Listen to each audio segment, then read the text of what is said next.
Boa tarde, colegas. Boa tarde. Tarde. Professor Rogério, Cláudia, Ana, professor Clóvis, obrigada pela presença. Vamos dar início, então, a esse Reverberações. E a ideia de hoje é nós debatermos e trocarmos uma troca de ideias, na verdade, esse é o objetivo da Reverberações, sobre o nosso desafio ambiental. E qual é o papel da universidade? Passo, então, para o Clóvis, nosso prof. Lá do direito, para que faça a tua apresentação, Clóvis, a tua exposição. Tá bem. Muito obrigado, professora Glenda. Eu queria agradecer muito o convite, né? Você que me fez o convite, né? Fico grato que tenham lembrado de mim e me chamado para conversar com o pessoal. E foi uma grata surpresa saber até que o evento estava acontecendo. Eu já tinha visto, assim, eu já tinha ouvido falar, mas não estava bem inteirado. Até vou começar a ficar de olho e tentar participar mais, né? E espero poder contribuir de alguma maneira, né? Então, o professor Daniel conversou comigo, me explicou mais ou menos como é que é a dinâmica, né? E a ideia é mais a gente provocar discussões, debates entre nós, né? Do que fazer uma apresentação propriamente dita. Então, eu pensei, se vocês estiverem de acordo, em eu fazer uma introdução, sei lá, de uns 15 minutos, alguma coisa assim, e depois propor a gente debater, tá? Então eu começaria falando um pouquinho sobre o que é meio ambiente e como que a questão ambiental entra na agenda política internacional e depois entra no direito, né, propriamente, e nas políticas ambientais brasileiras. De maneira bem panorâmica, é um raciocínio que eu gosto de fazer quando o tempo é curto, né? Para ter só uma base para a gente discutir, e depois eu queria propor para vocês a gente debater a política nacional de educação ambiental que nos toca diretamente, né? E pouca gente conhece, inclusive, eu diria, né, me arrisco a dizer, que até mesmo o pessoal do direito ambiental, em sua maioria, não conhece, né? Eu não sou um especialista no assunto, eu conheço o texto da lei, mas não muito mais do que isso, né? Então, acho que seria uma discussão interessantíssima, porque ela nos coloca ali tarefas, né, que nós nem sabemos que temos. Não só para, como quem trabalha com direito ambiental no estrito senso e na graduação, mas para todos os professores da universidade, na verdade, né? É uma lei que se dirige a todo o ensino, em todos os níveis, inclusive o ensino superior de maneira abrangente, né? Então, uma breve introdução que eu queria fazer sobre quando começa a preocupação com o meio ambiente, né? Quando a palavra meio ambiente surge, é lá na época do surgimento da ecologia, enquanto disciplina, né? A ecologia enquanto disciplina das ciências biológicas. A ecologia, ela nos traz, assim, dois gêneros de preocupações. Primeiro, a questão com o ambiente natural, né? Porque a palavra meio ambiente ela surge para dar uma ideia do contexto em que os seres vivos vivem. Então, ela tinha um sentido bem biológico no início, no sentido assim, por exemplo, o peixe, o sapo da lagoa, eles estão num determinado habitat, tem todas aquelas palavras características da ecologia, né? Então ela tem, ele vive num entorno, numa teia complexa de relações com o seu entorno. Então ele está falando do ambiente de vida daquele organismo, né? Isso foi, então, por um lado, nós começamos a pensar em ambiente natural numa perspectiva de ele sustentar a vida, né? Porque a natureza, até então, ela era vista de maneira muito diferente, né? Deixa eu só fechar aqui o meu WhatsApp para não ficar apitando. A natureza na Idade Média e depois, e depois na Idade Moderna, ela primeiro era vista como algo a ser desbravado, né? Quer dizer, a natureza primeiro era algo hostil, né? E depois algo que nós, com o domínio da técnica, nós conseguimos passar a dominá-la, de certa forma. E esse é o pensamento cientificista, com Descartes, Bacon e Newton, nessa época do Renascimento e do surgimento das ciências modernas, né? Ela passa a ser vista como algo a ser dominado, controlado e, de certa forma, objetificado. Então, nós passamos daquele medo, daquele temor da natureza para aquela atitude de usá-la a nosso favor, né? Então, essa dominação, esse controle através da técnica. Tem uma característica desse pensamento, do pensamento científico em suas origens, que é o fato dele ser analítico, né? Quer dizer, a ciência ela é toda estruturada nos seus primórdios, e ela tem ainda digamos assim, esse núcleo, né? Esse núcleo duro do pensamento científico, de ser analítico e fragmentário. Quanto mais nós fragmentarmos o objeto de conhecimento para compreendê-lo, né, e atuar sobre ele, modificá-lo, tanto melhor. Nós vamos conseguir entender melhor quando nós observarmos as pequenas partes de que as coisas são feitas, né? Quanto mais no detalhe nós olharmos, melhor, mais aprofundada a nossa visão sobre ele. Então, isso permitiu, de certa forma, todos os avanços científicos e tecnológicos de que nós somos beneficiários até hoje, na medicina, nos transportes, nas comunicações, etc, etc. Mas o que a disciplina a ecologia passa a nos questionar, né? Agora, falando quanto ao método, né, eu disse que tinha duas maneiras de encarar. A primeira é a preocupação com o meio natural, propriamente dito, quer dizer, em 1869, quando foi fundada a disciplina ecologia, já começamos a sentir os impactos ambientais desse progresso, desse desenvolvimento desencadeado na Idade Moderna, né? Então, essa preocupação com o ambiente dos organismos, com o lugar onde os organismos vivem, né, passa a ser uma preocupação, no sentido que nós usamos a palavra ecologia no popular, né, que o senso comum usa, né, há preocupações ecológicas, quer dizer, com a sustentabilidade do meio orgânico. Mas tem um outro gênero de preocupações e uma outra contribuição que é fundamental da ecologia, que é o pensamento ecológico, no sentido de pensamento sistêmico. É uma preocupação epistemológica, uma preocupação com a natureza do conhecimento. Como que nós devemos observar o mundo, como que nós devemos conhecer e atuar perante o mundo. Então, essa preocupação epistemológica, ela faz um corte com relação àquela tendência mais analítica e mais fragmentária do pensamento científico, que, volto a insistir, o método científico na Idade Moderna ele permitiu conquistas, em termos de progresso, né, científico e tecnológico, conquistas incríveis. Mas essa abordagem nos fez perder a ideia de contexto, né? Nos fez perder a ideia de totalidade.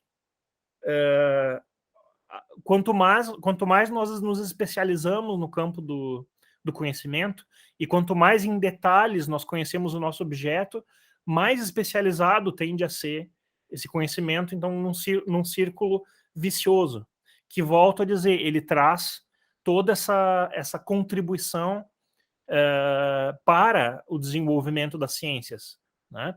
Mas as consequências do desenvolvimento científico e das novas tecnologias a gente perde de vista, porque ao sermos muito analíticos, nós deixamos de ser sintéticos, deixamos de entender como que tudo se junta, como que tudo se encaixa, né? Então a ecologia ela fez isso no início em face das ciências biológicas. As ciências biológicas eram mais analíticas, né? Por exemplo, quando o biólogo fazia a anatomia do organismo, ele estava justamente fazendo a análise, ele estava fragmentando, ele estava, né, indo para o detalhe, para a minúcia. Né? Quanto mais próximo, quanto mais eu entender o objeto no micro, melhor. Né? Mas o ecólogo ele passa a se preocupar como é que funciona os ciclos naturais. Né? Então, como que aquele organismo interage com os demais e com o meio físico? Né? Então, o método aí tem uma consequência muito importante. Não só a preocupação com os organismos e com o meio ambiente natural, mas uma inovação de método.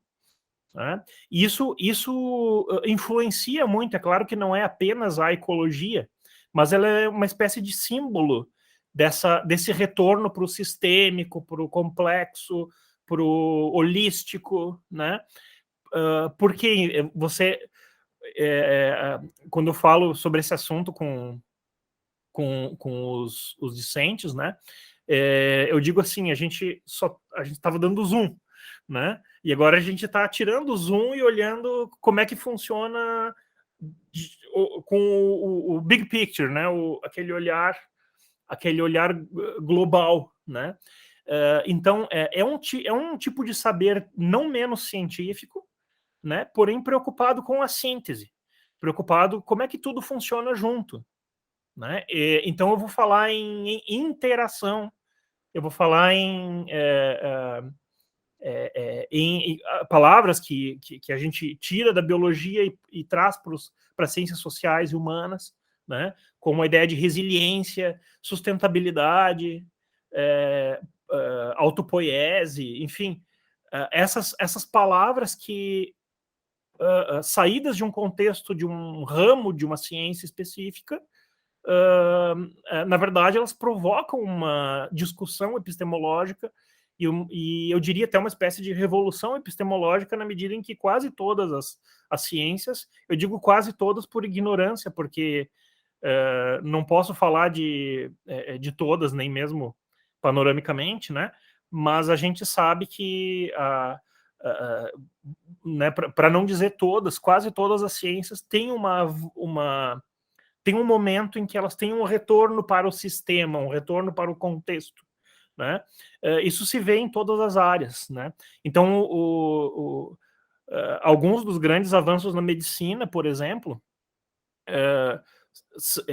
tem essa pegada de não pensar mais os problemas de saúde como um problema de causa e efeito linear, né? E sim como problemas sistêmicos com múltiplas variáveis que interagem, são problemas de saúde resultantes de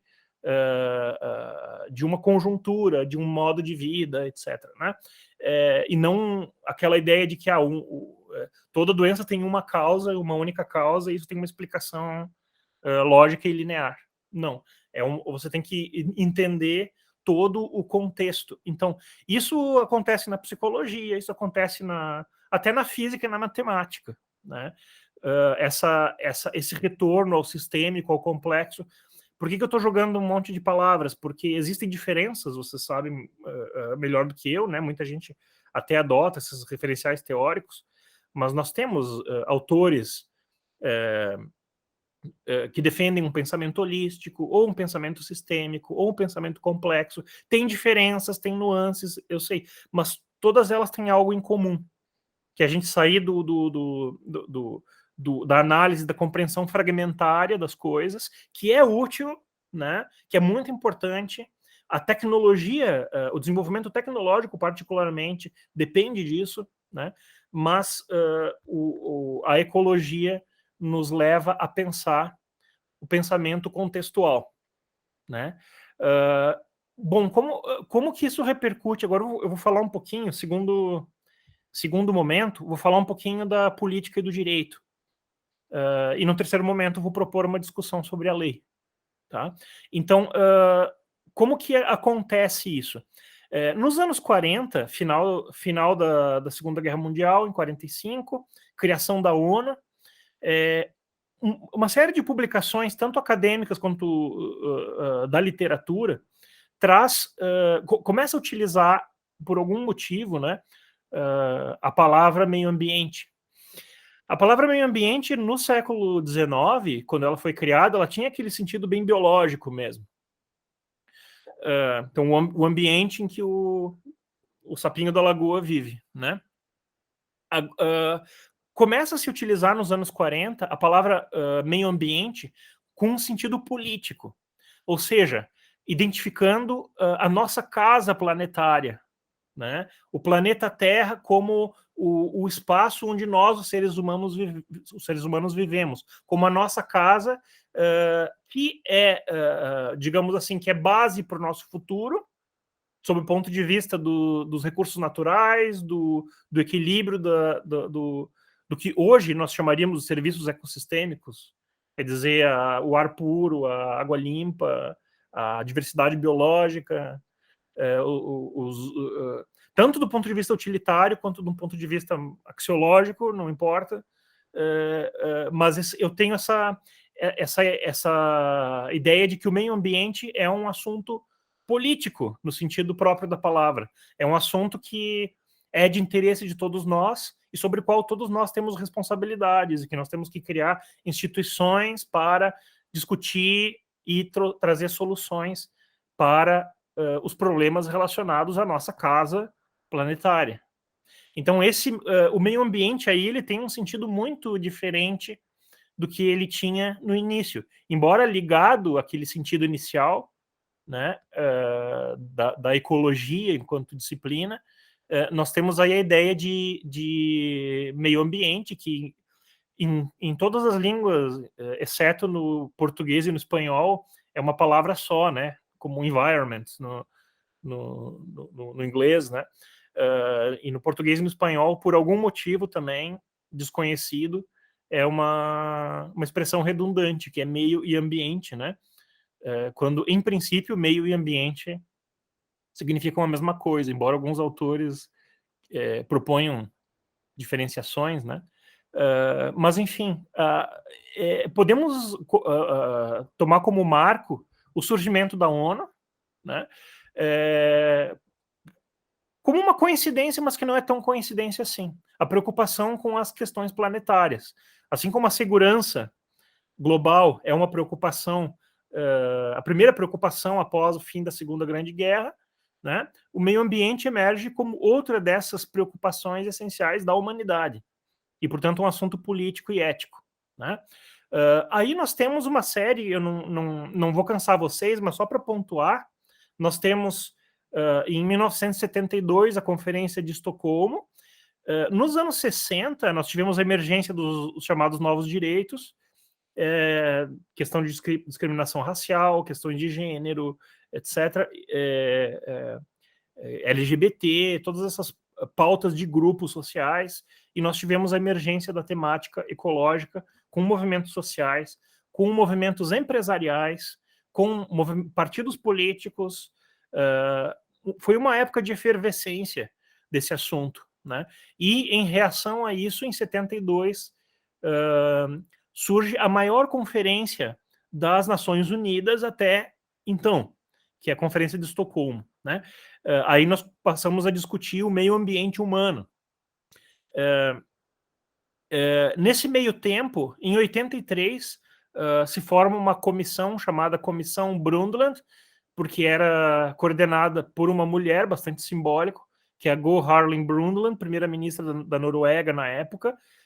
Missão dessa comissão: discutir o que seria um desenvolvimento sustentável, né? Que é a expressão que hoje é clichê. A ONU precisava de uma versão, digamos assim, de uma leitura sobre o assunto que fosse senso comum, mesmo que fosse rasa, mesmo que fosse abstrata, vaga, mas que pudesse ser um terreno comum para discussão para a sociedade civil e para os governos, né, do que seria o tal do desenvolvimento sustentável. Aí vem toda essa ideia de que é o tripé econômico, social e ambiental, de que é a garantia necessidades das gerações futuras. Então, uma série de coisas que não convém aprofundar, né? Mas essa ideia fica plasmada ali quando a comissão lança o seu relatório em 86, chama Relatório Nosso Futuro Comum, que é apelidado de Relatório Brundtland. A ideia de desenvolvimento sustentável está ali, né? Bastante criticada por todos os espectros, todas as partes do espectro político, criticada também por sua vagueza semântica, etc. Mas o ponto positivo é que estamos todos discutindo a mesma coisa, né?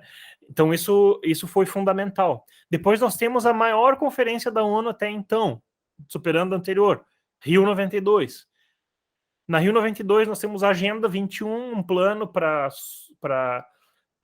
o século 21, para o cuidado com o meio ambiente, onde coloca o papel de cada grupo social, os instrumentos, enfim, não é direito propriamente dito, a chamada soft law, né, direito não obrigatório, mas são metas, né, um programa.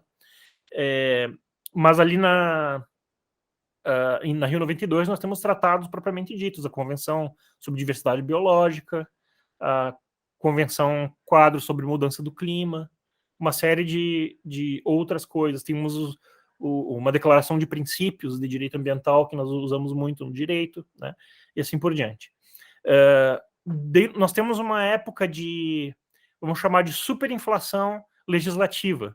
Já a Conferência de Estocolmo tinha colocado como meta para as nações desenvolver políticas ambientais, né, criar legislações, criar órgãos, enfim, regulamentar, né, as políticas ambientais, definir competências, criar um orçamento estatal para meio ambiente, a ponto de que em 72 nós tínhamos apenas 10 países do mundo com agências ambientais ou Ministério do Meio Ambiente ou afins, né? Entre Estocolmo e a Rio 92, esse número de 10 vai para 110, 115, e hoje são mais de 190. Então, existiu digamos assim, a questão ambiental tomou centralidade nas políticas estatais. Todos os países têm ministérios ou secretarias ou agências, né, enfim, um orçamento dedicado à matéria ambiental, um conjunto de órgãos com funções específicas. Então, todo um aparato estatal, o meio ambiente ele adquire uma centralidade, assim como a educação e a saúde, né, por exemplo, nas funções do Estado. E nós temos aí uma conversa sobre o papel da sociedade, que também vai se ampliando a partir daí, né? Então, qual é o papel das empresas, dos grupos sociais, qual é o papel da universidade? Então, isso já está lá na Agenda 21, em 92, no caso, né? Isso vem sendo discutido e rediscutido aos poucos. Depois nós temos os objetivos do desenvolvimento do milênio, que já encerraram, né? E com a Rio mais 20, em 2012, né? Estou pulando uma série de coisas, mas só um contexto geral. Em 2012, nós temos a Agenda 2030. A Agenda 2030 é uma agenda de desenvolvimento sustentável para ser implementada entre o ano 2015 e o ano 2030, certo? Essa agenda envolve todos os atores sociais, desde os indivíduos, passando pelos grupos sociais, empresas, universidades, e escolas, etc., e o Estado no centro, poderíamos dizer, né? Olhem que interessante. O meio ambiente era uma disciplina da ecologia. Não, desculpa, a ecologia era uma disciplina da biologia. Meio ambiente era um conceito biológico. Ele se torna um conceito político e jurídico. E a gente chega numa situação onde a sustentabilidade é digamos assim, existe um dever de conciliar sustentabilidade com desenvolvimento, que é uma preocupação natural das nações, apesar de bastante controversa essa aproximação, né? Como que isso tem que ser feito, enfim, sem entrar no mérito. E agora esse desenvolvimento sustentável, que era um princípio que, enfim, surge de uma discussão entre economia e meio ambiente, isso se torna o princípio. Eu já estou colocando propondo, né, uma interpretação e uma tese. O desenvolvimento sustentável é um meta-princípio organizador das atividades das Nações Unidas. Por quê? Porque se vocês olharem os ODS, os Objetivos do Desenvolvimento Sustentável, são 17 objetivos, né? Tudo que a ONU faz está ali. Então, se vocês pegarem a primeira preocupação lá atrás, a paz, né? A paz está nos ODS. As instituições eficazes está nos ODS. Direitos das mulheres, né? Está nos ODS. Trabalho, educação, saúde, tudo está ali, né? E tudo isso está sob o guarda-chuva do desenvolvimento sustentável. E o sustentável é ambiental, né? É sustentabilidade econômica, social e ambiental. Então, isso se torna até mesmo uma preocupação anterior, que era da segurança e da paz, entra nesse guarda-chuva. Está tudo ali, tudo é desenvolvimento sustentável. O que nós fizemos com os ODS, né? Nós temos uma política brasileira para os ODS, implementar esses 17 ODS no Brasil. Esses 17 ODS, originalmente, eles são divididos em metas, cada objetivo tem várias metas. São 169 metas. Nós cortamos algumas e acrescentamos outras por conta da realidade brasileira. Tem questões que não... Por exemplo, no Brasil não tem deserto, né? Então, tem algumas coisas que não são da nossa realidade. Então, viraram 172 metas, tá? E essas metas, elas têm indicadores. Todos os países têm que criar seus indicadores. E no Brasil, isso ficou a cargo do IBGE e do IPEA, tá? Então, o Instituto de Pesquisa Econômica Aplicada e Instituto Brasileiro de Geografia e Estatística, né? O IBGE e o IPEA têm essa tarefa de formular os indicadores. Alguns indicadores não existem, outros existem, mas não estão alimentados, e outros indicadores existem e estão alimentados, e os objetivos estão sendo cumpridos. Em outros casos, os indicadores existem, estão sendo alimentados, mas o resultado é aquém do esperado. Então, tá tudo sendo discutido e discriminado ali, né? Bom, só mais um detalhe antes de eu ir para o último ponto. Tem a discussão agora no meio, principalmente no meio empresarial, não só, mas característico do meio empresarial, que é a questão do ESG, né? Environmental, Social and Governance. O ESG, ele surgiu também em função dessas metas políticas. Por quê? A ideia o ESG surgiu é importante observar que ele surgiu no setor financeiro, né? Antes de ir para as empresas propriamente ditas, para a agricultura, para a indústria e para os serviços, né? Em geral, eu digo, o ESG surgiu como uma tentativa de vincular o investimento financeiro à adoção de certos critérios avaliados, né, de responsabilidade corporativa, de preocupação social e com o meio ambiente, critérios esses que são criados por agências privadas, né, e não existe um critério unificado, existem várias certificações ESG, mas isso se torna critério de investimento, né? E depois nós temos uma generalização disso, porque Hoje é o marketing, não só o marketing verde, né? Mas o marketing arco-íris, porque tem cada ODS é uma cor diferente, né? E também pelo contrário, quer dizer, a empresa que não é sustentável e se faz parecer sustentável, se utilizava aquela expressão greenwashing, né?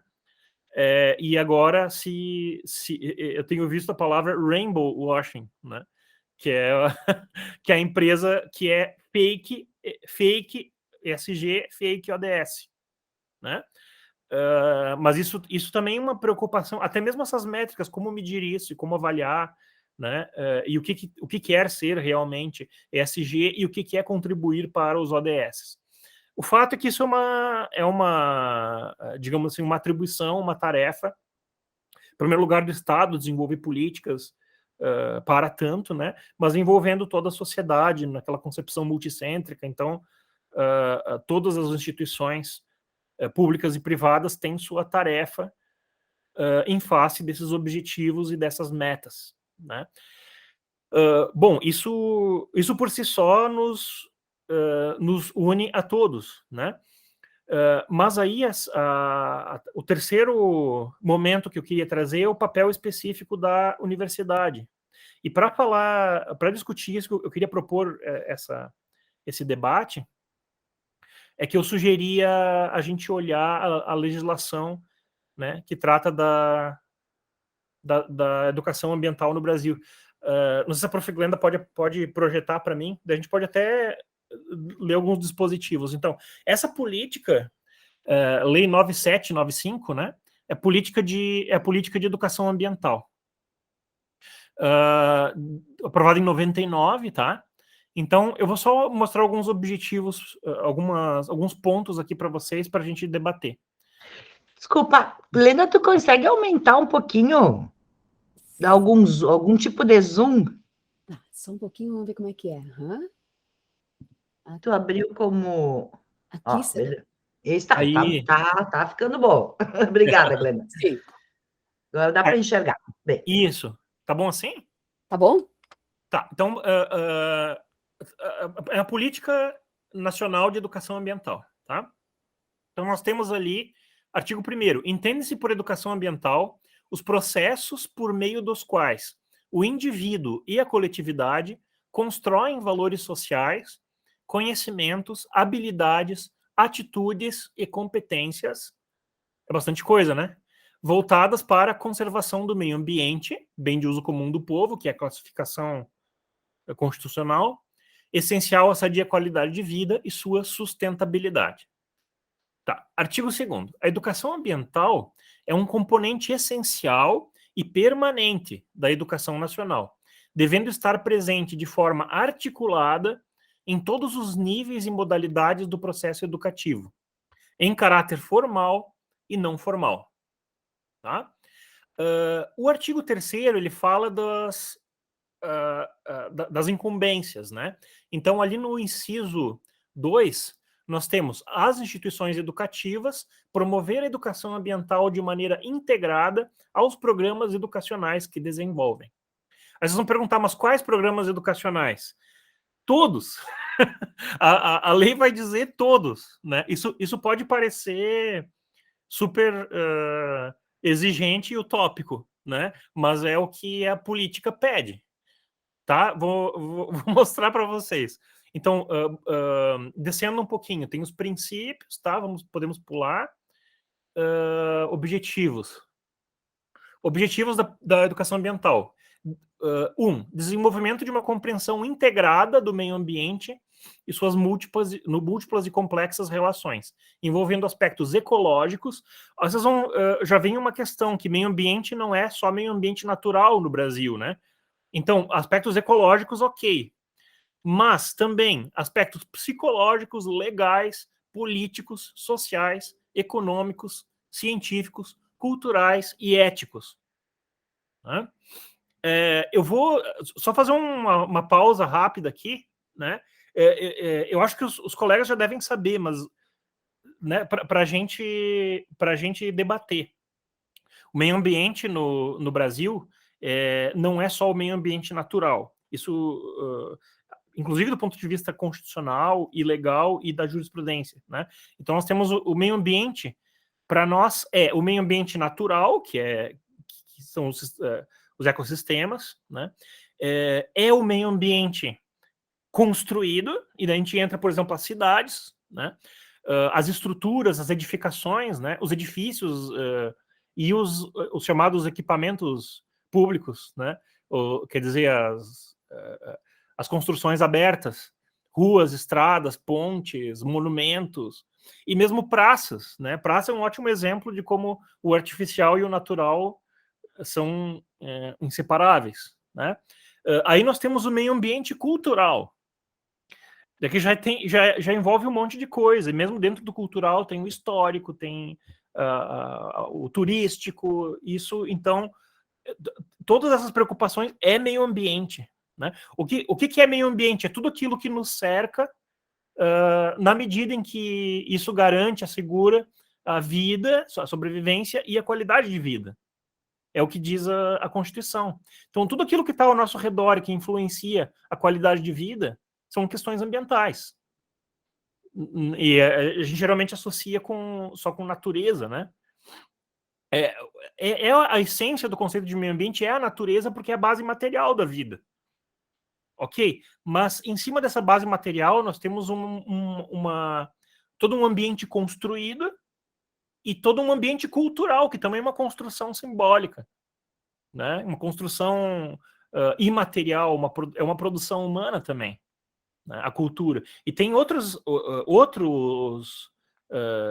abordagens, vamos dizer assim, como a ideia do meio ambiente de trabalho, que também está na Constituição.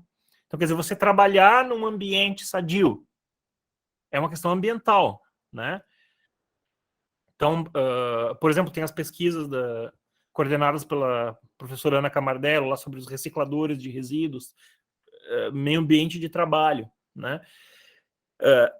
Então, isso tudo está interligado aqui, é inseparável. O conceito de meio ambiente na nossa legislação é esse todo, né? Só que mas é tudo do ponto de vista da qualidade ambiental. É esse todo que nos cerca, não sobre um viés do direito civil ou do direito empresarial, etc, etc. É tudo que nos cerca sob um viés quer dizer, visto do ponto de vista da interação, do equilíbrio e da vida e da qualidade de vida. Então é o enfoque, a concepção é epistemológica, né? O mesmo bem jurídico ele pode ter uma importância para diversos outros ramos do direito e ao mesmo tempo para o direito ambiental sobre outro ponto de vista, né? A propriedade rural para o direito civil tem um sentido. Eu quero saber quem que é o proprietário, os direitos de posse e propriedade, de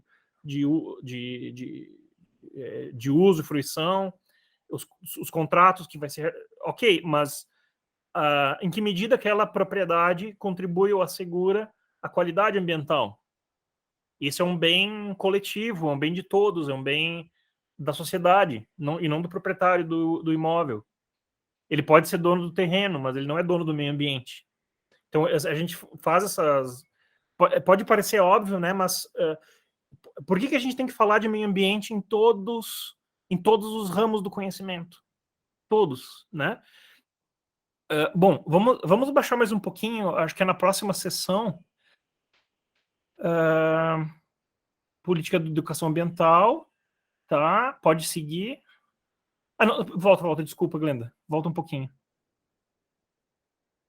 Acho que no 7 ali. A política de educação ambiental envolve em sua esfera de ação, além dos órgãos e entidades integrantes do Sistema Nacional do Meio Ambiente, são os órgãos da política ambiental, instituições educacionais públicas e privadas dos sistemas de ensino, os órgãos públicos, ok, e organizações não governamentais com atuação em educação ambiental. Então estão ali as instituições educacionais. Tá, agora sim nós podemos baixar, eu acho que é o artigo 10, se eu não me engano.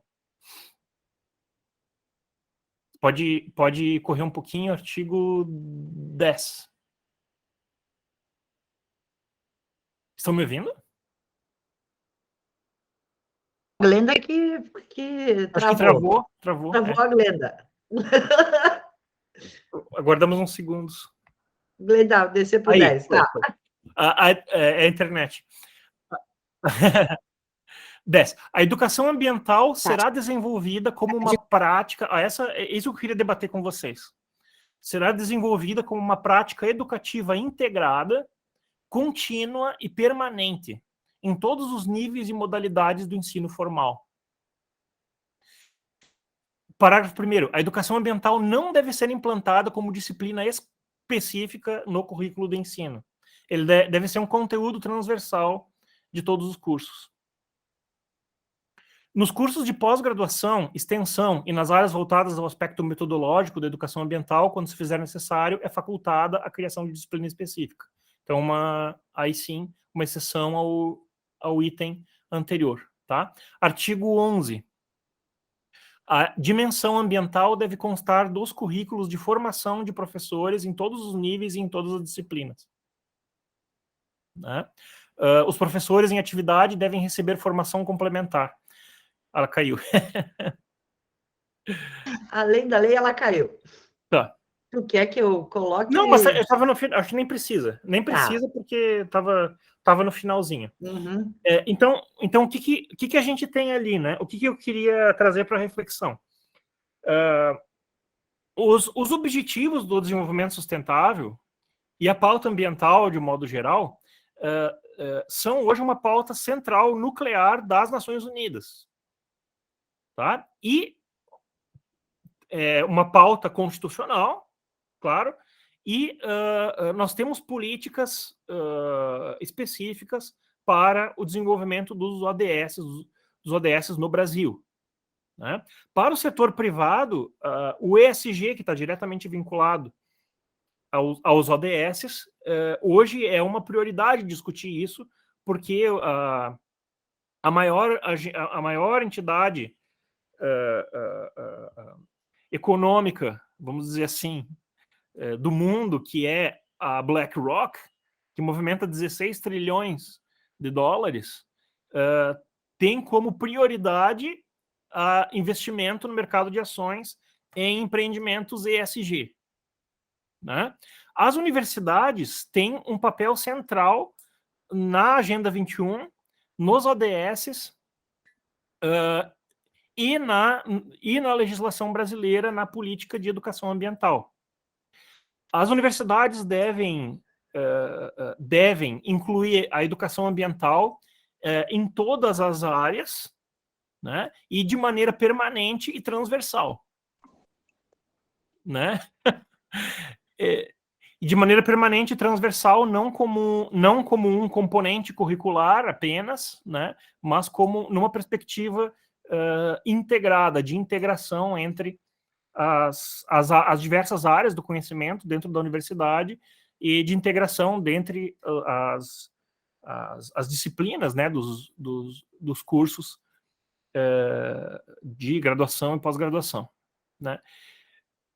Daí, bom, agora eu questiono vocês, como que se faz isso?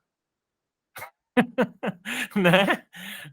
Deixa eu te fazer só uma pergunta, tá? Sim. Porque você coloca de extrema relevância, Clóvis, e que pena, né? Que nós não temos mais gente assistindo, porque é algo que acaba sendo uma discussão que acaba passando por fora, sempre. Então, a gente fala e fica no discurso, fala do meio ambiente, mas a gente não incorpora nas nossas ações. Antes de, né, você lançou a questão, eu te lanço outra. Na Universidade de Caxias do Sul, vocês chegaram a identificar ações para poder, nos currículos, ações nessa direção, Clóvis? Chegaram a fazer alguma investigação, uma pesquisa para saber como nós, Universidade de Caxias, estamos nisso? Veja, eu não fiz uma pesquisa estruturada sobre isso, evidentemente, né? Como nós atuamos num curso de estrito sensu em direito ambiental, a gente faz isso o tempo todo por definição, né? Só que eu me preocupo com assim, um papel mais amplo da universidade. Não, justamente, a ideia não é que tenha cursos ou que tenha disciplinas sobre o assunto. A questão é que isso seja um componente integrador, né, das atividades da universidade, quer dizer, qual é o papel da universidade e de todos os cursos da universidade, né, para os ODS, para o desenvolvimento sustentável, para a educação ambiental. E eu acho que isso é uma discussão que tem que ser feita, né? A gente tem algumas ações, né? Por exemplo, no estrito senso, a gente procura fazer parcerias com as outras áreas, nós não temos muito que evoluir nisso, né? Mas tem algumas iniciativas importantes de integração, né? As próprias pesquisas que são feitas no estrito senso são bastante interdisciplinares. O direito ambiental é uma das áreas mais interdisciplinares que se pode imaginar, né? Porque ali entra literalmente tudo. Ali você vai precisar de engenharia, de biologia, de todas, né? As ciências da vida todas, as humanas e as sociais todas, né? E inclusive as exatas, porque, por exemplo, a gente tem muitos discentes, né? E também visitantes, né? Pessoas que vêm para os nossos eventos, etc. Por exemplo, da arquitetura, que é outra área super interdisciplinar, né? Então, isso tudo é importante e já acontece, né? Tem outra questão também que, quando estávamos discutindo no curso de Direito, como é que se chama mesmo, Ana, me ajuda, a extensão? Curricularização da extensão. Isso, a curricularização, estava me faltando a palavra. A curricularização da extensão, eu também dei a sugestão que se usasse a questão dos ODS como uma maneira de criar projetos interdisciplinares, né? Como um tema balizador, que é um tema interdisciplinar, né? Eu queria que, assim, dar essa mensagem para os colegas. Os ODS e a pauta ambiental não é uma pauta do estrito senso do direito, é uma pauta de todo mundo, porque é um tema transversal por essência, né? Ele é interdisciplinar por essência, ele não é a preocupação de uma área, né? Isso tanto do ponto de vista ontológico, como epistemológico, como se quiser, né? E do ponto de vista legal, pelo que a gente viu agora, quer dizer, a própria política de educação ambiental pede políticas integradas, permanentes, não baseadas em disciplinas, né? Mas baseada em integração de conteúdos e perspectivas e abordagens. Então, eu acho que eu pensei em falar sobre isso, porque eu acho que é uma preocupação que a gente tem que ter, a gente pode pensar em ações nesse sentido, né? E, claro, isso vale para todos nós repensarmos como que a gente articula o que a gente faz no dia a dia, inclusive nas aulas, nas disciplinas em geral, né? Com a questão ambiental, qual é a articulação possível que tá implícita ali, né? E eu garanto para vocês que eu não consigo imaginar um assunto que não tenha, né? É muito difícil. Talvez um assunto muito técnico, mas pensando em termos de cursos, não tem nenhum curso que não tenha um link, né, com o problema ambiental e, de maneira mais ampla, com o problema dos ODS, né? Então, eu queria mesmo provocar. Acho que a gente tem coisas importantes, evidentemente já temos, e eu acho que estamos cada vez evoluindo mais, né? Mas eu queria aproveitar, né, o espaço e o convite para colocar a provocação. O que vamos fazer com os ODS? Eu acho que isso deveria ser... É um conhecimento de cidadania, né? E nós, na nossa prática docente, a gente tem que refletir sobre no que o nosso... o conteúdo que a gente trabalha, seja no ensino, pesquisa ou extensão, né? No que isso toca os ODS. Essa discussão que você traz é importantíssima, ela é fundamental, Clóvis. Eu te fiz a pergunta porque, estando num curso na área das humanas, tá? A Cláudia está comigo aqui, sendo lotada lá né, pertencendo à área das humanidades, muitas vezes essa discussão, quer dizer, ou raramente essa discussão acontece na medida em que a gente diz, a gente é da humanidades, não tem nada a ver com o meio ambiente. Tá? Essa concepção que você traz de meio ambiente como algo mais complexo, como algo mais amplo, é fundamental para a gente começar a mudar um pouco a perspectiva. Tá? Porque quando você fala em meio ambiente, normalmente se associa, é a planta, é não sei o quê, sabe? É o efeito estufa, e não é só isso, né? E aí eu acho que está o grande desafio de os cursos começarem a se pensar e se enxergarem nessa concepção que você traz. E naquilo que, como tu disse, está lá na lei. Aí que a gente acaba não deixando de lado. Sim, essa legislação ela é muito bonita e tem uma eficácia mínima. Exato. Que ou as pessoas não conhecem, ou as pessoas não se acham que não se enquadram dentro do. E realmente, se você não começar a pensar na universidade estas questões, isso não vai lá para a escola depois, especialmente nos cursos de formação de professores. Que você não cria essa perspectiva, essa mentalidade, essa preocupação.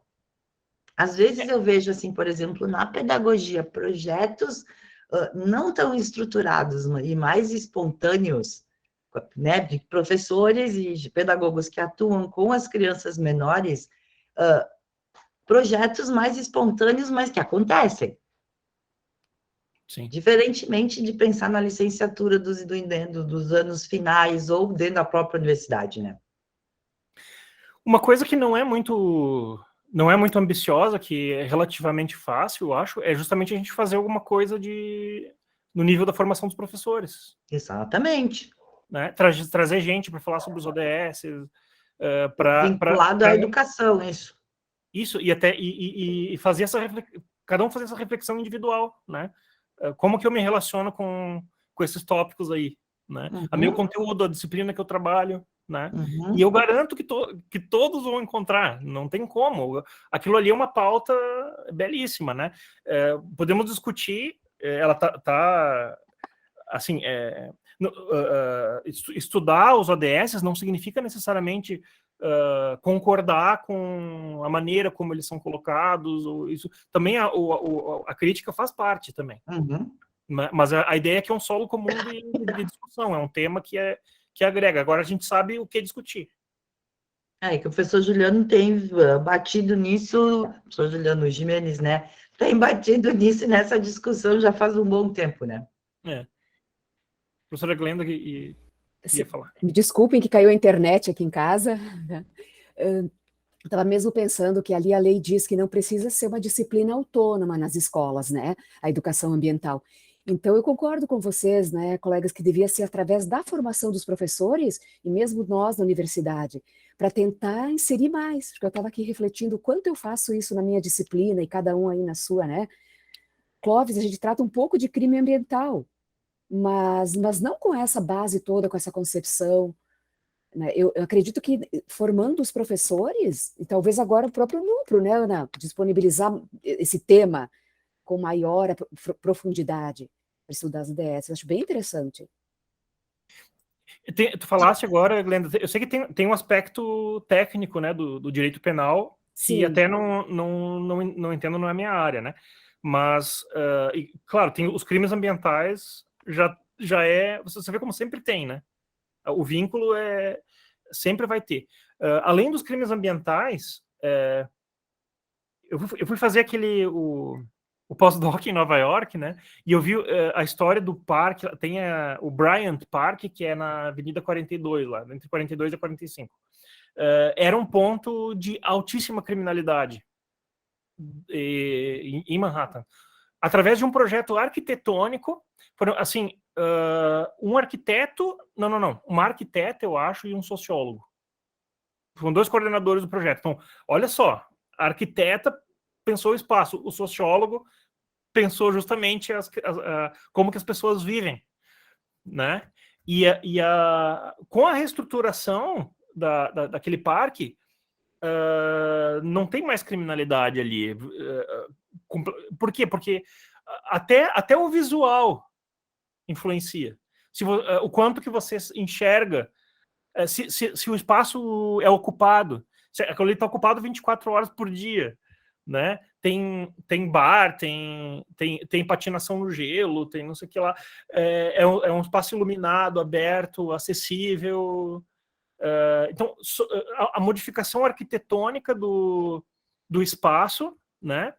Que é uma questão ambiental como ambiente construído, né? Olha que interessante, influenciou na questão da criminalidade. Então, não é uma questão técnica de direito penal, mas é de criminologia. Certo. Né? Interessante, né? São coisas que eu acho que é importante a gente estar pensando sobre isso, né? Fazer essas reflexões, é isso que eu queria provocar mesmo. Clóvis, agora me passou pela cabeça aquela teoria das janelas quebradas, né? Tudo que está abandonado e tal, né? E por que não nesses parques e tudo mais, também aqui, o reflexo é diminuir a criminalidade também, né? Quanto mais abandonado, né, o lugar, interessante.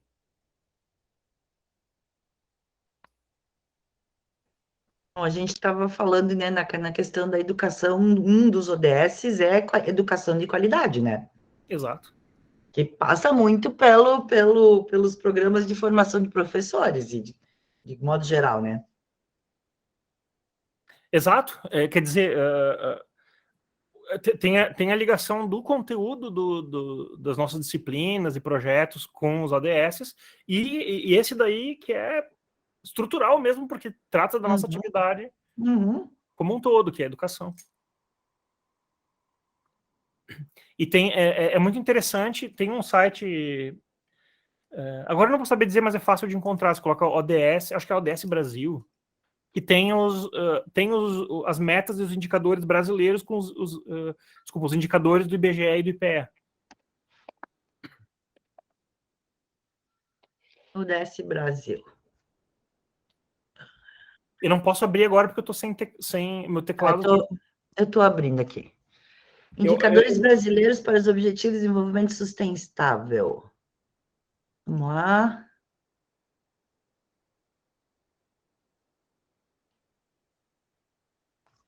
Deixa eu ver se eu consigo colocar aqui. Tá aberto. É esse mesmo. Vamos lá. Achei aqui no celular.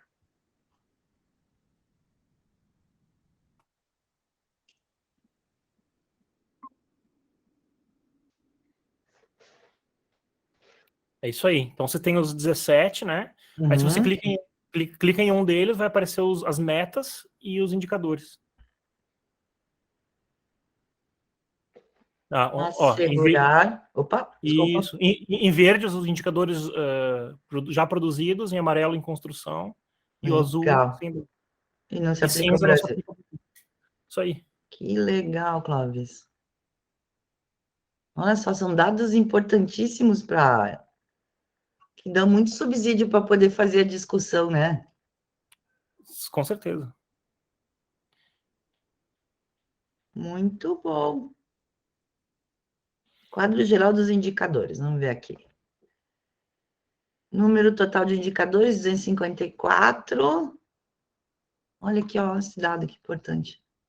Aumentou depois que eu tinha visto. Não, não falei. Eu falei as metas, tá certo. As metas são 72. Aqui dos indicadores são. Isso está atualizado de 2/5. É porque tem metas que tem 2 indicadores. Então dá 200 e tantos. Que legal. Muito bom. Isso é uma fonte ótima, né? Bom saber. Até para pesquisas em geral, né? E desses 17, desculpa, Clóvis, desses 17 tópicos dá para trabalhar bem, né? São bem delimitados cada um. Inclusive para levar para a sala de aula para discussão com os alunos, né? Sim. Porque vejam os outros ODS ali, por exemplo, trabalho, né? A gente tem o direito do trabalho, né? A gente tem ali questões de gênero que tem a ver com várias disciplinas também. Tem a questão das instituições eficazes, ali entra um monte de coisa. Tem tópicos ali que tem a ver com o curso de direito como um todo. Por exemplo, acesso à justiça. É uma questão, é uma meta também. É uma meta do ODS 16, se eu não me engano. 16, isso. Paz, justiça e instituições eficazes,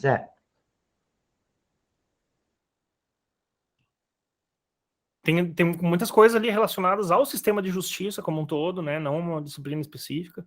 Então, eu acho que isso é incrível.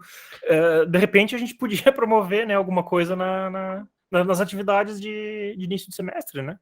Pode, boa proposta. Levamos ao grupo, sim, Clóvis, para... De repente, até chamar alguém de fora para falar sobre os ODS, por exemplo. Uhum.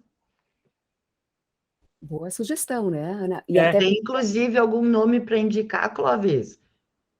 eu posso pensar, eu tenho Pensa muitos... um pouco e nos diz depois. Eu tenho muitos nomes, mas específicos de cada... Então, o que a gente podia promover é uma mesa redonda, por exemplo, fazer um Também. painel. Melhor do que tu ter uma perspectiva de uma só área. Se a gente Agora, conseguisse pensar nomes, faz um painel com diferentes aspectos, né, Clóvis? sim. Bom, eu falo sobre isso, só que, né, eu acho interessante trazer Sim, gente de fora. Sim, mas Eu, tu poderia eu, nos auxiliar para fazer mediação, para fazer isso, né? Isso, eu vou falar sobre isso na ONU Chapecó. Tá. Já fui uma vez e agora me pediram para de novo. Só que, é claro, eu parto a parte que eu entendo mais, que é o ambiental. Uhum. Né? Mas seria legal a gente pensar.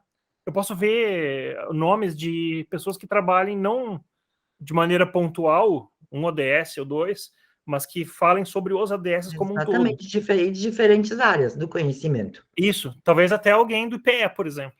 por exemplo. Né? E aí provocar reflexão, de repente até, né, de repente até oficina, ou não sei. Perfeito, Cláudio. Acho que a ideia é ótima. A gente leva, né, Glenda, para o núcleo e para a pró-reitoria, porque vai muito na direção do que a pró-reitoria tem feito, do que a pró-reitoria de pesquisa e pós também tinha como princípio, né? Uhum. Se quiser tornar mais atrativo para a parte de negócios, né, aí pode envolver também o ESG, que tá completamente interligado, porque não sei se vocês sabem, quando que surgiu o ESG? Foi Não. o antigo secretário da ONU, o Kofi Annan, né, que é sul-africano, ele fez uma provocação ao setor financeiro para que eles dissessem qual é o que eles propõem, né, como contribuição. Agora o Clóvis aqui. Agora o Clóvis aqui travou. Tá boa a nossa internet hoje. Hoje, né? Voltou, oi. Voltei? Voltou. Então, o Kofi Annan provocou o setor financeiro. Então, 20 grandes empresas do setor financeiro, algumas das maiores, né, fizeram um relatório, não sei se de 2004, 2005, por aí. Não tinha os ODS ainda, né, mas tinha os Objetivos do Desenvolvimento do Milênio e tinha a discussão sobre desenvolvimento sustentável, Agenda 21, toda nessa esteira, né? E então a contribuição do setor financeiro para a implementação desses objetivos. Eles propuseram esses critérios, né? E agora, nos últimos anos, como os principais investidores, né, do mercado estão declarando, né, essa política de investir em empresas ESG, aí que deu uma nova aquecida no assunto, né? Mexe Então no agora dinheiro. mexeu no dinheiro. Exatamente. Então hoje em dia até escritório de advocacia pode ser ESG, né? São selos, né? São certificações privadas. Então você tem as agências que criam indicadores e tem formas de auditoria ou de mensuração, né? Você adota aquele parâmetro e leva o selo, né? Então, hoje, sei lá, até padaria pode ter ESG, né?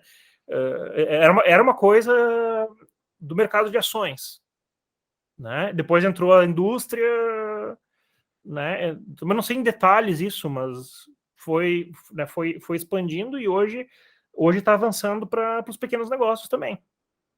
Né? E é uma pauta que não é exatamente a mesma coisa, mas é responsabilidade corporativa, né? Então ali o ambiental é um terço da questão, né? E o social é outro terço.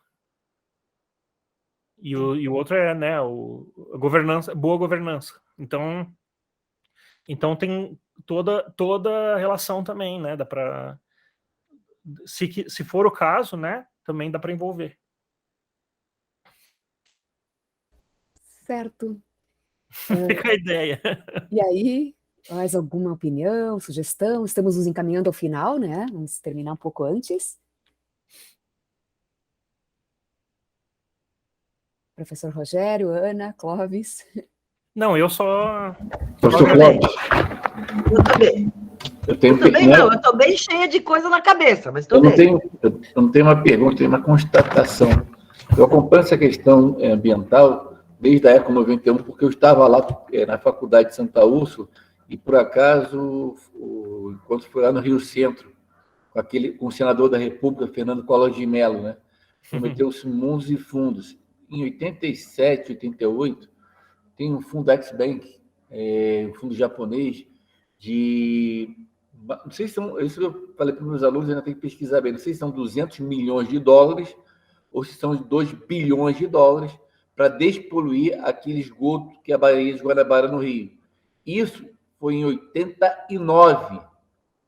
89. Já se faz 33 anos que isso ocorreu, e o senhor está falando agora do Kofi Annan. Eu acho que o Kofi Annan também, esse pessoal da ONU, deve sofrer um problema de amnésia gravíssimo, né? Gravíssimo, que gosta de criar coisas novas e as antigas não são solucionadas. Por exemplo, o que aconteceu na Baía de Guanabara, você pode pegar ali o Rio das Antas, e que vem... Eu fui lá não fui em Chapecó, não, fui em Caçador, acho que ele começa lá em Santa Catarina.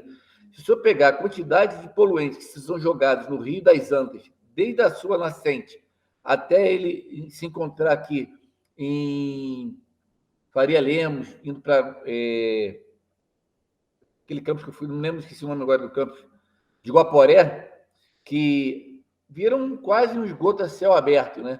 Ou seja, tem problemas tão graves de meio ambiente, que o Kofi Annan foi criar mais uma coisinha, que é uma coisa tão natural isso, né? Qualquer empresário, como o falecido pai falava que os empresários brasileiros são empresários BNDES da vida, né? Então, eles não estão nem aí para o meio ambiente, nem aí. É só ver o que o Brasil se tornou pátria pária em relação à devastação da maior reserva florestal do mundo, que é a Amazônia. E vamos passar mais 30 anos discutindo, criando... Ou seja, em termos práticos, nada, zero, nada. Então, em cima disso tudo que o senhor falou, revisitando as questões lá de 33 anos atrás, como é que a gente pode acreditar nessas soluções mirabolantes que o mercado financeiro só quer ganhar dinheiro? Eles não estão nem aí, né? Para a questão do meio ambiente. Quero algum professor que me aponte, qualquer outro lá da Unicinos, quando é que o empresariado nacional no Brasil se preocupou com o meio ambiente? Não me apontar um empresário, a não ser a Natura, o Boticário, que zero à esquerda é a mesma coisa, né? E partindo do pressuposto que a Vale do Rio Doce destruiu, né, uma cidade chamada Mariana, destruiu, quem conhece Mariana, eu conheço, destruiu Mariana, e quase que arrebentou com aquele maior parque museu aberto do mundo, que acho que é em Betim, né? Não é Betim, não. O segundo acidente de Minas, que agora me foge de memória, não aconteceu nada. Não aconteceu nada. Criou-se a tal de Renove, que não renovou nada. Ou seja, se tem muito discurso, né? Punibilidade, penalidade nenhuma. Nada. A ministra da Agricultura é uma das maiores incentivadoras de desmatamento no Brasil e nada, acontece nada, né? Aí vai os empresários agora lá nos Estados Unidos conversar com o Biden, pedir socorro a ele, e o Biden vai dar o dinheiro para o Brasil, porque é uma forma de trazer o Brasil para o lado dele na guerra. Ou seja, é tanta coisa envolvida que é difícil ver o direito e as demais áreas se conectando para resolver esses problemas de meio ambiente. O que você acha? Eu só tenho que concordar com tudo que tu falaste. Na verdade, eu evitei propositalmente esse lado mais crítico, né? Porque, assim, se a gente fosse discutir isso, realmente nós estamos de mal a pior. Não há dúvida, né? E nesse sentido, eu não acredito nessas pautas, no sentido de fé nisso, que, tá resolvendo. Não, eu não acredito. Mas nem por isso, né? Quer dizer, é o que naquele momento da fala eu disse assim, o que é bom nisso? O que é bom nisso é que é um assunto central. Sem dúvida. Isso é positivo. Sem dúvida. Isso é positivo. Agora, sem dúvida. Não faço nenhum diagnóstico positivo disso. Não. Perfeito. Minas Gerais, eu não vou lembrar com exatidão os dados, mas, se eu não me engano, foram 15 desastres em 20 anos. São tragédias anunciadas, daqui a pouco vai ter outro. É a completa impunidade, né? Por exemplo, agora, não sei se você está acompanhando, o prefeito de uma cidade vizinha, Belo Horizonte, vão explorar lá um morro, que lá do morro lá de Belo Horizonte, sobre todo Belo Horizonte, e aquilo lá tem uma lei lá ambiental para a preservação daquele morro que não pode ser tocado. Isso. Aí o prefeitozinho, que não deve, que é aquilo, né, que tem uma coisa no direito que eu adoro, que ninguém pode desconhecer do direito, né? Isso aí é elementar, né? Mas o senhor acredita nisso? Será que é difícil acreditar nisso? Não pode se negar o completo desconhecimento do direito. Todos os brasileiros deveriam acreditar nisso e entender qual é o significado disso. Mas os administradores públicos que deveriam seguir isso não seguem, né? Uma área de preservação ambiental lá em Minas Gerais, que foi agora dada para uma empresa de exploração, para explorar o morro lá em Belo Horizonte, que se destruir aquele morro, acaba com a cidade de Belo Horizonte. Sim. Então, eu falei para os meus alunos ontem ali em Guaporé, que aquela região ali de Faria Lemos, que vai lá para Guaporé, passa pela ponte lá de Guaporé, são morros ainda que estão intocáveis, né? Mas vai ter uma hora que alguma mineradora, alguma exploradora vai lá achar algum minério naquele morro, aí já era, vai cair tudo. A minha preocupação é que o direito no Brasil tinha que ser... não pode e acabou. Não tem que ter recurso ao Supremo. Não pode e acabou. Não tem que recorrer droga nenhuma. Lei ambiental é sagrada, é nossa sobrevivência, né? A nossa lei ambiental é muito ineficaz. A gente tem uma distância entre... As nossas leis são extremamente utópicas, né? No sentido programático, elas projetam um cenário maravilhoso, né? Muito bonitas, né? E a efetividade lá embaixo. Exatamente. São até legislações que não são tão boas, entre aspas, quanto a nossa, são mais modestas, mas que funcionam melhor. Então, isso Rogério e Clóvis, isso dá um outro novo encontro, mas nós sabemos que excelente. O Prof. Clóvis tem. Ele Ótimo, tem compromisso na sequência. Não, mas exatamente. Eu acho que é super pertinente. Obrigado por colocar a questão, né? Eu concordo inteiramente contigo, não tenho nenhum reparo, né? Eu adorei suas colocações todas, porque, como a professora Ana falou, de repente trazer aqui, revisitar as questões ambientais nos últimos 30 anos, do ponto de vista prático, e do ponto de vista teórico, e do ponto de vista legal. Né? Jurídico. Eu não quero parecer assim um entusiasta desse negócio, como alguém que acredita que está funcionando, entendeu? Não, de maneira alguma. Mas colocar qual é o papel a ideia é justamente essa. Assim, o nosso alcance não é tão grande como de um gestor público do Poder Executivo, da chefia do Poder Executivo, né? Agora, a gente pode fazer coisas concretas. É isso que eu me refugio por ali, né? Quer dizer, nós podemos fazer coisas concretas. É a mesma coisa que os direitos humanos, é a mesma lógica. Quer dizer, você sabe que aquilo não está acontecendo, né? Mas nem por isso... Quer dizer, por um lado, não temos que ser críticos, mas por outro lado, não podemos, como diz, né, jogar o bebê fora junto com a água do banho. Exato. Isso aí, excelente colocação. Para fechar, por exemplo, o curso de Direito tem que conseguir formar pessoas capazes de fazer legislações mais simples e mais eficientes, por exemplo. Exatamente. E aí essa discussão, ela se faz muito necessária, senão a pessoa sai do direito e não consegue, por exemplo, atuar num dos âmbitos da própria ação jurídica, né? E a universidade tem que formar né, pessoas capazes de compreender esses assuntos e atuar socialmente em função deles. Excelente. Porque sem entender o assunto, nada se faz. Exato. Né? Lenda, fecha, querida, para liberar o Clóvis. Clóvis, agradeço muito a tua participação, foi muito bom, obrigada mesmo, foi bom te ouvir. Obrigada, professor Rogério, pela sua presença. Ana, e um sucesso a todos e boa semana. Até a próxima. Muito obrigada, Rogério. É de noite, Rogério. Clóvis, te vejo de noite. Tchau. Tchau. Obrigada. Obrigada.